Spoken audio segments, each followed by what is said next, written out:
श्रीभगवानुवाच लोकेऽस्मिन् द्विविधा निष्ठा पुरा प्रोक्ता मया नघ ज्ञानयोगेन साङ्ख्यानां कर्मयोगेन योगिनां। పాపం లేని వాడివైన ఓ అర్జున, పూర్వం ఈ లోకంలో సాంఖ్యులకు అంటే తత్వ విచారణ చేసేవాళ్లకు జ్ఞానయోగము, యోగులకు కర్మయోగము అనే 2 విధాలైన అనుష్ఠానము నాచే చెప్పబడింది.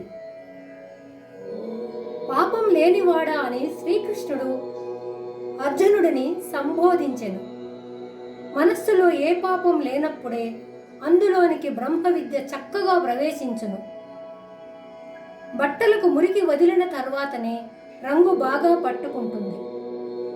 వేదాంతం అర్థం కావాలంటే, ఆత్మను గురించి తెలుసుకోవాలంటే మనస్సుకు పట్టిన పాపం వదిలిపెట్టిన వారికి మాత్రమే ఈ అర్హతను సంపాదించుకొనవచ్చు.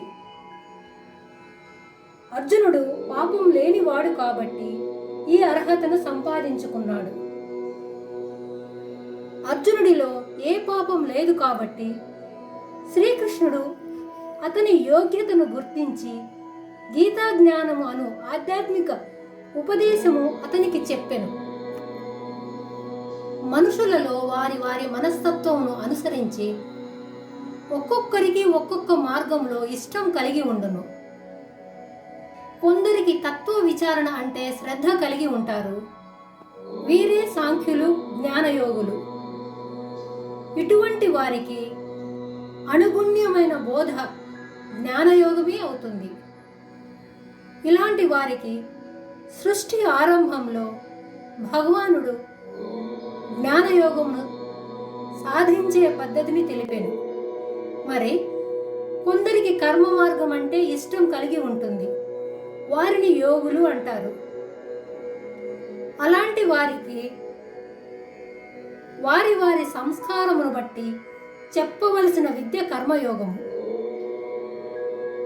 కాబట్టి అటువంటి కర్మయోగమును వారికి పూర్వము సర్వేశ్వరుడు బోధించెను. వారి వారి కర్మలను వారు చెయ్యటానికి సర్వస్వతంత్రులు.